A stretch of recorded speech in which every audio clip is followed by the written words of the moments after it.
What's up, guys? My name is Chris. Hey, my name is Mark. And we are ISO Swish. On today's episode, we're talking, is Carmelo Anthony done?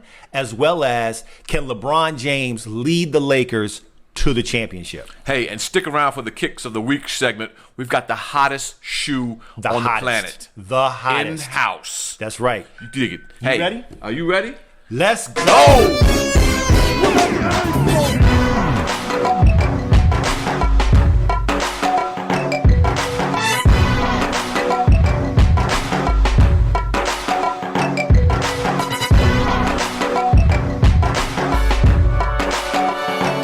Make sure that you like, comment, and subscribe. Also, hit that notification bell on the corner and make sure you don't miss any of our content.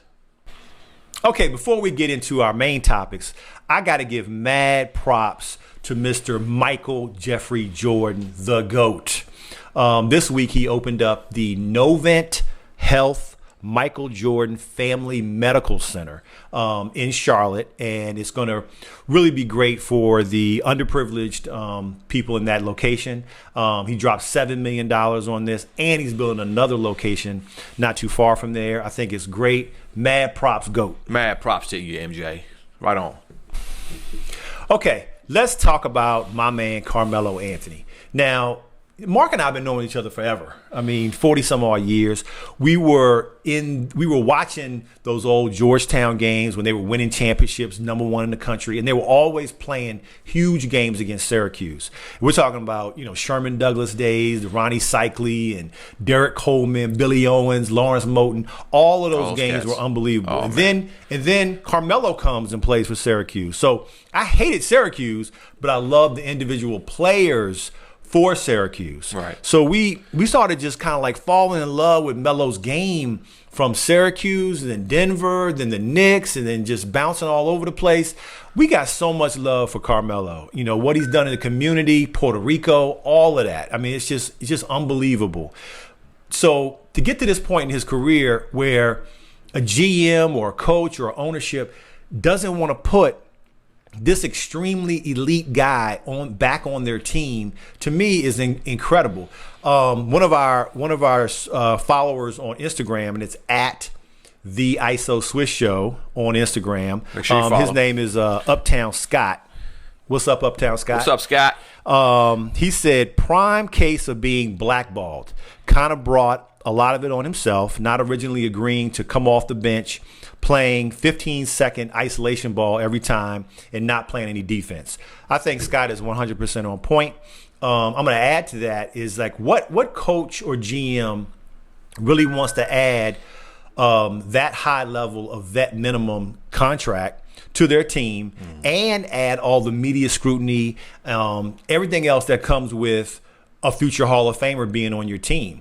But the problem with that line of thinking is that Vince Carter is still playing. Okay? He's definitely a Hall of Famer. Clearly. I don't know if Joe Johnson's a Hall of Famer, but he's way up there in age, 38, 39 years old, and he's on the Detroit Pistons. Okay? Maybe if Carmelo had said to himself, okay, I'll come off the bench, I'll just take whatever minutes you want to give me. I don't know. But I got so much love for this dude. I want to see him back in the league. I want to see a swan song season for Carmelo. Right. And I'm with you on that too, man. I'm a big Carmelo fan. Watched him since he played in high school. And the dude's like you said, he's a definite Hall of Famer. 24 points per game, career average. He came out of that hellified class of 2003 with D. Wade and Chris Bosh and, of course, Bron. And to me, you mean to tell me there's 450 some odd players in the league, and you can't find a spot for your bench or for your lineup for Carmelo Anthony, one of the most elite players to play the game. That's ridiculous. In modern day history. You got Dwight Howard out there. I'm not bashing Dwight Howard, like I said, but you can't find a spot for Melo on your team. To me, I think that the infamous quote he had where he said he's not sacrificing I'm paraphrasing here, a bench role, and it's out of the question, kind of sealed his fate a little bit with a lot of GMs, and that's just too bad, man. He's a talented cat. He's killing dudes in the offseason in workouts. He's killing them. Just killing them, man. Everybody has seen our hero Hoodie Mello. Hoodie Mello is one of the baddest cats on the planet. Oh, you know, most definitely. And I don't know why that can't go from Hoodie Mello in the summertime killing NBA guys, right, to being on a squad killing NBA guys. Correct. I just don't get it. It's tough to see that, man. It's tough to see that, to see our brother, you know, go out like that. You know, everybody wants that last ride in the NBA where you can say you're retiring and you're transitioning yourself to get ready to get that jacket to go into the Hall of Fame. Right. And we both agree that he's going to be going to the Hall of Fame. Oh, it's not even a question. No doubt. It's not even a question. Yeah, and it's just disheartening to see that happen. Right. And somewhere along the way, something he said or something he's done, which behooves you to find that out, but is preventing him from landing a spot on his team. Right. And I'm just, you know, the Olympic Mello was unbelievable. Oh, man. I mean, he was killing everybody. Yeah. You know, so I just hark back to, you know, the Syracuse championship run, those Knicks games where he was just killing people, and just, you know, over and over and over again, the magic of Carmelo Anthony. We want you back, bruh. We love you, and we hope that we can see you in the league soon. Right on, Melo. Bring Melo back. I'm going to get the T-shirt. Hashtag bring Melo back. I'm going to get the T-shirt. Okay, let's talk the Los Angeles Lakers. Do you think LeBron can lead these dudes to a championship? I think he can lead them, along with Anthony Davis, deep into the playoffs. Championships, I don't think this year, though, unfortunately. I don't think this year. No finals for the Lakers. If they make it to the finals, I don't think they're going to win. Okay. But I don't think I think the West is deep. The West is heavy. The West is no joke. Yeah, and so this year is a learning curve, and with potential injuries, maybe. You know, I'm not wishing any injuries on anybody. Like I said, the Western Conference is a powerful, powerful conference. I don't think they're going to go to the finals this year. Okay. Well, so all that firepower they have on their team, Anthony Davis, LeBron James, the list goes on and on. Yeah. All the perimeter defense they got, you know, Danny Green, they got championship IQ on that team. Rajon Rondo. Right. You still don't think that team could make it to the finals? I think they potentially can make it to the finals, of course.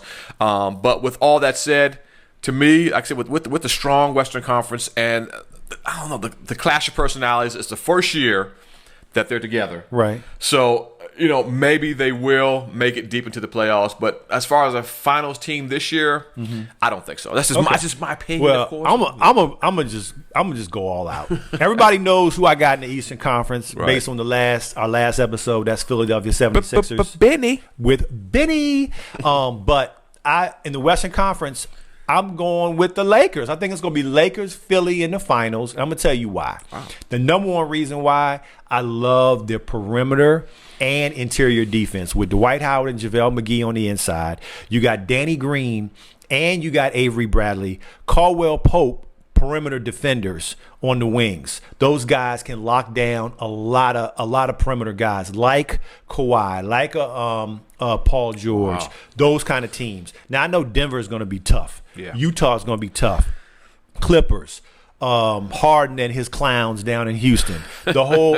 There's so many really good teams. The Western Conference is stacked. Western Conference is ridiculous. I mean, it's just it's flat crazy. out ridiculous. I don't know. I mean, any team could come out of that. And like Mark said, you know, off the top, you know, barring injury, with everybody being healthy, I'm going with the Lakers. I think also they got the most dominating pick and roll situation with LeBron and Anthony Davis the league may have ever seen. Right. Besides maybe Magic and Kareem. Wow. But they're gonna be dominating. On top of all that, they got great coaching. I think Vogel, he got Jason Kidd on his team on the bench as well. Right. With Lionel Hollins is on the bench. You got serious coaching staff. Right. On that team. Plus, it's Hollywood, man. Yeah, Come on. You're going to have all the celebrities. You're going to have, you know, everybody's going to be there watching this. It's going to be must-see TV every night. I may have to, like, move my bedtime back a little bit so I can check out some Lakers games. Right. But I think it's going to be exciting. I'm looking forward to it. And I can't wait to see the Los Angeles Lakers and the Philadelphia 76ers in the final. That's a pretty bold prediction, man. You know, I respect that. You know, it's definitely Hollywood driven.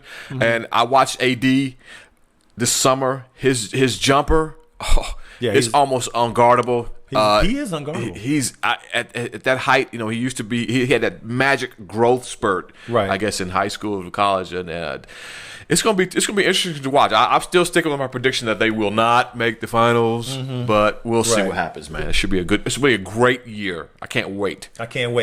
Season starts next week, and we got so much stuff going on in regards to ISO Swish. So make sure you stay tuned for all of that. Okay, right back with another Kick Time. As you guys always know, this is my favorite time of the show. Of course. And today, we are breaking out one of the hottest shoes in the country. Everybody wants a pair of these. Mark? Ladies and gentlemen, this is the Travis Scott Jordan 6. Travis Scott Jordan 6. Oh, it's a beautiful shoe. It's a beautiful shoe. Now, this shoe was originally came out in 91, designed by Tinker Hatfield. Beautiful shoe. It's got like an olive color. I got the other one here. Take a look at that one as well.